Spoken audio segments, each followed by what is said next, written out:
El trabajo de parto se instala cuando la paciente presenta contracciones uterinas regulares y que van aumentando en frecuencia, duración e intensidad, y que además presenta cambios cervicales como borramiento y dilatación. En este momento vamos a profundizar en el primer periodo del trabajo de parto. Clínicamente, el parto se divide en 4 periodos. Primer periodo, que corresponde al borramiento y dilatación, con 3 fases bien definidas: la fase latente, fase activa, fase de transición.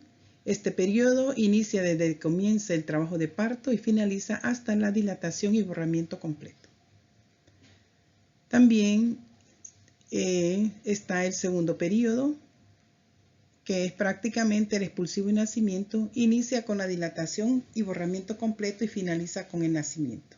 El tercer periodo del trabajo de parto es el periodo placentario o alumbramiento, que inicia desde el nacimiento hasta la expulsión de la placenta. Y el cuarto periodo o puerperio no es más que la estabilización de la paciente en el posparto e inicia desde la expulsión de la placenta y comprende las primeras 2 horas en el posparto. Bien, nos vamos a referir únicamente en esta clase al primer periodo del trabajo de parto. En esta gráfica podemos ver, como en una línea del tiempo, el primer periodo del trabajo de parto y con sus 4 fases bien definidas. La fase latente es la fase más larga del primer periodo, dura 20 horas en la nulípara y 14 horas en la multípara. Luego tenemos la fase activa. En esta fase la dilatación y el descenso fetal son muy acelerados. La dilatación en esta fase en la paciente nulípara dilata a razón de 1.2 centímetros por hora, dura aproximadamente 6 horas, y en la multípara dilata en este periodo a 1.5 centímetros por hora. Su duración en la nulípara es de 4 horas esta fase. Como les decía, el descenso fetal es muy rápido también y desciende a 1 centímetro por hora en la primeriza y 2 centímetros por hora en la multípara. Es por esa razón que el parto es más acelerado en la multípara. El periodo de dilatación y borramiento, ocurren 2 fenómenos. Como bien lo hemos dicho, la dilatación y el borramiento. ¿Qué es dilatación? La dilatación se refiere a la abertura gradual del cérvix y se mide en centímetros, que va de 0 a 10 o de 1 a 10 centímetros. El borramiento es la reducción gradual y progresiva del grosor o del espesor del cérvix, y esta se mide en porcentajes y va de 0 a 100%. El borramiento cervical, podemos partir de que el cérvix tiene un grosor aproximado de 2 centímetros. Al final del primer periodo del parto se borra y se adelgaza en un 100%, parecido al grosor de una hoja de papel. En esta gráfica podemos ver un cérvix no borrado, está completamente cerrado, un cérvix parcialmente borrado a un 50% y un cérvix totalmente borrado a un 100%.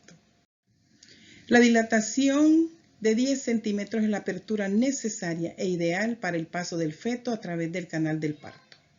Esta dilatación ocurre gracias a la fuerza de las contracciones que empujan el saco amniótico y la cabeza del feto para encajarla en lo que es el canal del parto, o sea, la pelvis, el cérvix y la vagina, que componen el canal blando del parto.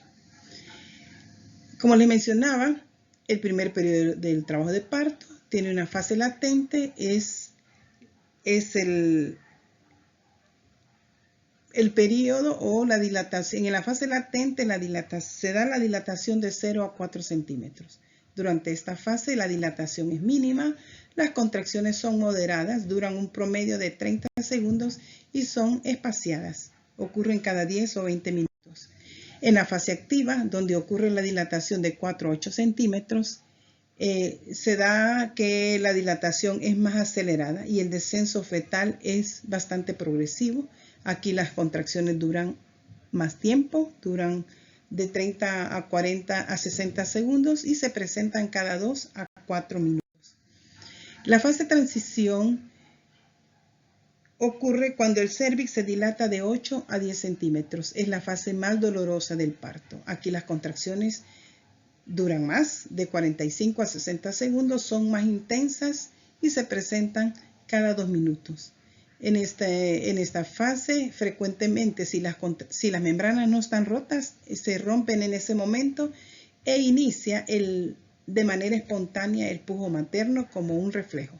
Ese esfuerzo de pujo no se puede controlar. Aquí agarran fuerza las contracciones uterinas, que son las fuerzas primarias, y las fuerzas secundarias, que son las fuerzas abdominales que provocan el pujo materno.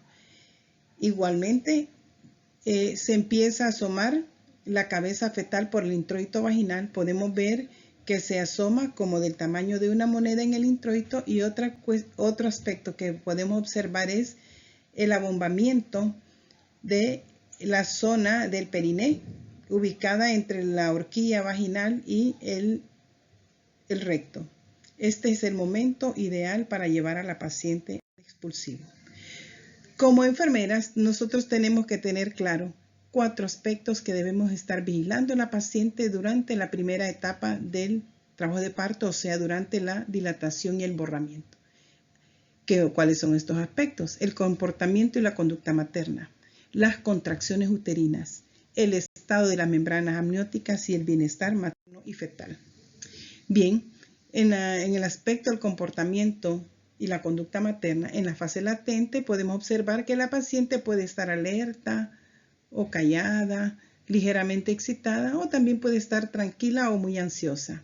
Puede manifestar calambres abdominales, dolor de la espalda y además el dolor e incomodidad de las contracciones uterinas, pero realmente a este punto es un dolor bastante controlable. En la fase activa, la paciente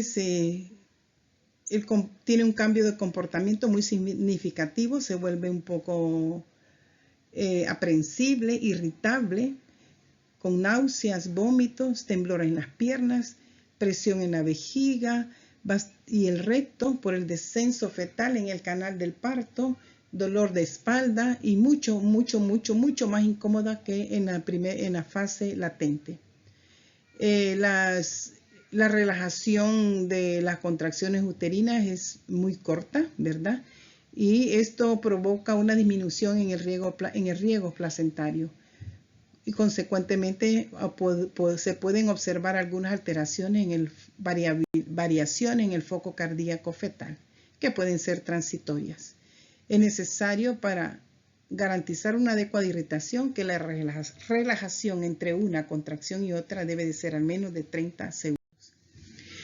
Otro aspecto a vigilar son las contracciones uterinas, que vamos a vigilar en ellas, que vayan progresando y evolucionando, aumentando en duración, frecuencia e intensidad. Quiere decir que se vayan, a medida que progrese el trabajo de parto, sean más fuertes, que duren más tiempo y que se repitan con más frecuencia. En la fase activa, ¿qué pasa con las contracciones uterinas? Si la paciente se le está administrando oxitocina, puede ser que las contracciones uterinas sean anormalmente intensas y prolongadas en esta fase. Cuando hablo de esto es que me refiero a que duren más de 90 segundos y que tengan una relajación entre contracción y otra contracción menor de 30 segundos. Esto definitivamente altera la frecuencia cardíaca fetal. Si esto sucede, entonces hay que suspender inmediatamente la infusión de oxitocina y colocar un suero Harman, solicitar muestras sanguíneas para una eventualidad quirúrgica, colocar a la paciente en decúbito lateral izquierdo, suministrar oxígeno, valorar la frecuencia cardíaca fetal para descartar variaciones en el foco e informar al médico tratante, quien definirá a la final el manejo a seguir. En cuanto al estado de las membranas amnióticas, puede ser que en el primer periodo del trabajo de parto estén íntegras o rotas. Si están íntegras, pues no es mayor problema. pero si están rotas, es necesario observar las características de este líquido amniótico. Un líquido amniótico normal debe de ser claro, no caliente, no fétido y ligeramente abundante. Es necesario también determinar a qué hora ocurrió la ruptura de las membranas, porque si la ruptura de membranas es mayor de 18 horas, se recomienda el uso de antibióticos, que es el médico quien determinará qué tipo de antibióticos iniciará con la paciente.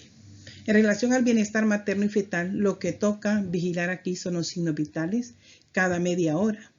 ¿Qué signos vitales vamos a vigilar? En la madre, por ejemplo, la presión arterial. La presión arterial materna, la sistólica debería estar en menos de 140 milímetros de mercurio y la diastólica en menos de 90 milímetros de mercurio.